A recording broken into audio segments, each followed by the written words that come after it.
This episode is brought to you by Facebook. So you were scrolling on Marketplace, and there it was, the bike you'd been searching for. You sent a message, and it turned out the seller was super chatty, kind of funny, and an avid cyclist. The next thing you know, you're in a cycling crew. Well, a community cycling group. The thing about Facebook, you might find more than what you're looking for. From a browse to a bike ride, this summer find more on Facebook. Good morning, it's Wednesday, July 29, and this is the Brussels Playbook podcast.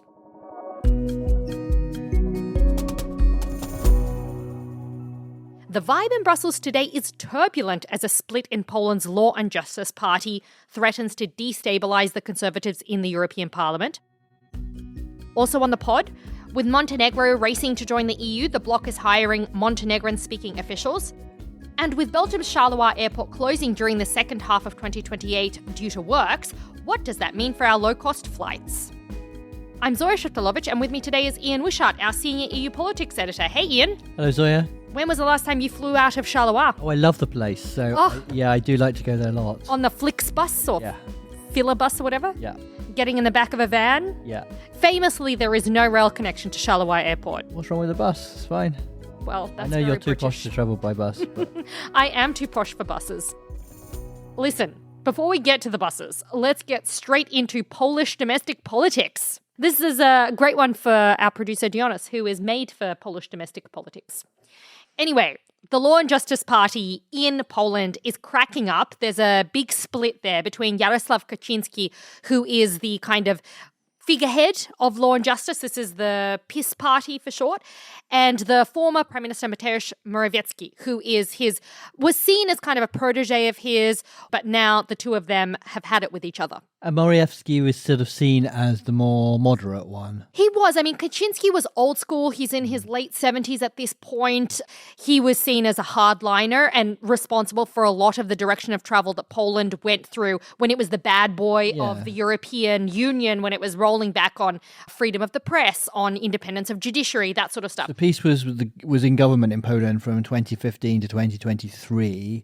Morawiecki himself, Prime Minister from 2017 to 2023. Yeah, and he was seen as a more palatable face in Brussels, a younger, maybe slightly more of a reformer, though not really. He used to work for Tusk, I think, didn't he? Yeah, so in opposition now. Years ago, yes. He was working for Tusk many, many years ago. So there is kind of an interesting element here of like who's loyal to whom.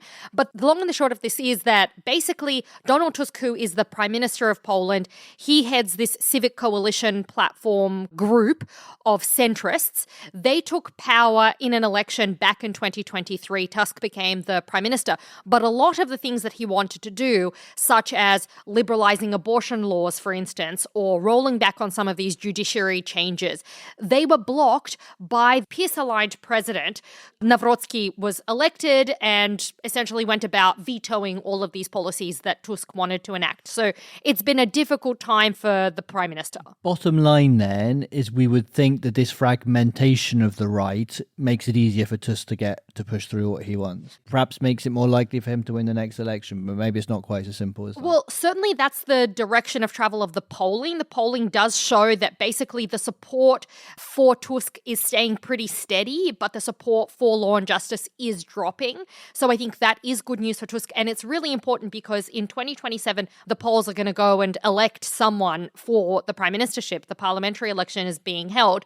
When I was reporting on these sorts of things over the past few months, there was a real fear in Brussels that Tusk was going to lose that election and that there was going to be either a Law and Justice... Sorry to interrupt, Zoya, but when you say there was fear in Brussels, it is because, isn't it, Tusk is seen as like one of them. He's seen as a Brussels mainstream pro-EU, pro what the EU Former wants European to do. Council president. Of course. Absolutely. He is So seen. fear can be used in the right word from their perspective. Yes, and certainly, I mean, I'm not saying I'm afraid. I'm just saying this was definitely a sense when you talk to the various camps around town, people were saying, look, this was both when Viktor Orbán was on the scene and also after he had left. They were saying, look, we had this little camp of right-wing, kind of far far-right populists who were making things very difficult on the EU level, making it difficult to pass legislation, vetoing Russia sanctions, doing all sorts of things that the EU didn't like.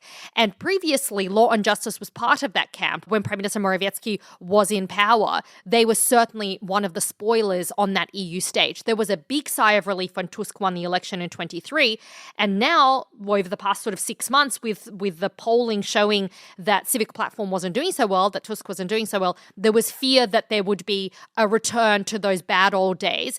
And in fact, there was also fear that things might get even worse from Brussels' perspective, because the far right, even further right than Law and Justice, was doing quite well in the polls as well. So, of course, talking about Brussels specifically, this is interesting because Morawiecki is the leader of the European Conservatives and Reformists party, the ECR, the right-wing party. The ECR itself, the group in the European Parliament, has 3 MEPs who are aligned to him. So, Peace being the party that's in the ECR. So this really complicates matters, doesn't it? It does. So the parliamentary group has 78 MEPs, and that's very close, nipping on the heels of the Patriots for Europe, which has 84 MEPs. Which is further right. Further right. And they really want to maintain power because basically it's very important if you're a group in the European Parliament to have as many people as you can, as many MEPs as you can in that group, because the sorts of positions that you're likely to get, the kind of files that you're able to get control of, the committees that you have leadership positions in are based on your strength in numbers. So it is important. Even speaking time is reliant on having lots of MEPs. So if they lose 3, they get further away from their goal. They were kind of hoping to catch up to the Patriots. It's not automatic. It's not a definite that they would leave the ECR, but I think it's probably quite expected, isn't it? Look, I'm not sure that that's actually true because our colleague Gerardo Fortuna has been reporting this out, and this is in Brussels Playbook today. You know, it is quite advantageous to the ECR to keep these 3 MEPs. It's 3 MEPs who are part of this aligned split. with, Yeah, who are aligned with these kind of rebellious Morawiecki camp. So I think, you know, there is an interest in the ECR in keeping them on board. So I think a big conversation is happening right now. And there was even going to be a meeting as soon as today, but it's looking like that's not going to happen today, but it will happen before the summer break, before everyone goes away, where they are going to discuss whether this is a good idea or not. But Gerardo reckons this wouldn't be in the ECR's best interest, so they're probably going to try and hold on. Ian, do you know Montenegrin? The language? The language. Not a word. Well, that's a shame because you're not going to be able to apply for some of the new plum jobs that are going at the council. This is with the expectation that Montenegro is going to join the EU then, is it? Yeah, absolutely. So it's in kind of the real rush stage to finish negotiations. Front runner. Total front runner. 2028. That is the hope in Montenegro, 28 by 28. They want to be the country that joins in 28. But in preparation for the accession of Montenegro, the Council of the EU's legal service is looking for people that can help draft the accession treaty. Speaking of 28, this won't be the 28th language, however, will it? It will not be. I think it'll be 25. 25th, yeah. But the irony of ironies is that some people are raising questions about whether Montenegrin is actually its own separate language or if it's a bit close to Croatian. It's really similar to Croatian. It is, according to our Croatian but colleague. it is going to be an official separate language if Montenegro joins. It is. And this is actually very politically kind of sensitive because obviously there is this strong sense of national identity that comes with being a separate country of your own, particularly when wars have been fought. This is going to cost a lot of money, though.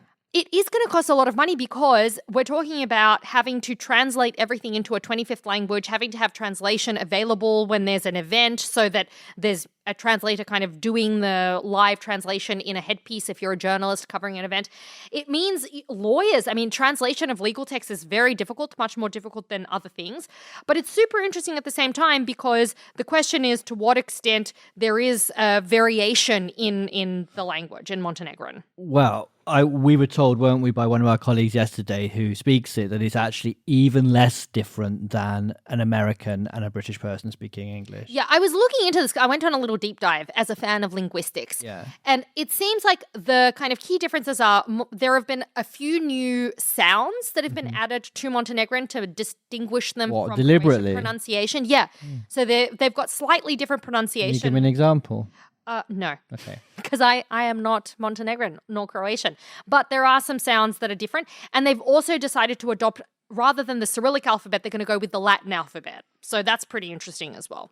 I do see, Zoya, it is actually enshrined in their own constitution that Montenegrin is a language in its own right. Yeah. And I think they've got a solid reason to argue that it is. And may I say, the Ukrainian experience, I think, is quite interesting because there was an attempt made during the Soviet period to stamp out Ukrainian as its own language. And the alphabet was kind of changed, pronunciation of words changed. But Ukrainians, after the Soviet period, have really re-embraced Ukrainian and returned back to the way that it was previously in a lot of ways. So I can see the Montenegrin argument. I actually would like somebody to WhatsApp us a voice note with who knows both languages so you can say a word that's different in Montenegro and Croatian. I think that'd be quite interesting. It would be super good to play on the podcast. And actually, I was trying to track down some professors earlier today, again, because I'm a nerd, and couldn't find any who are still in their offices. So this would be a huge public service to the Politico towers. WhatsApp number is in the show notes. Indeed it is.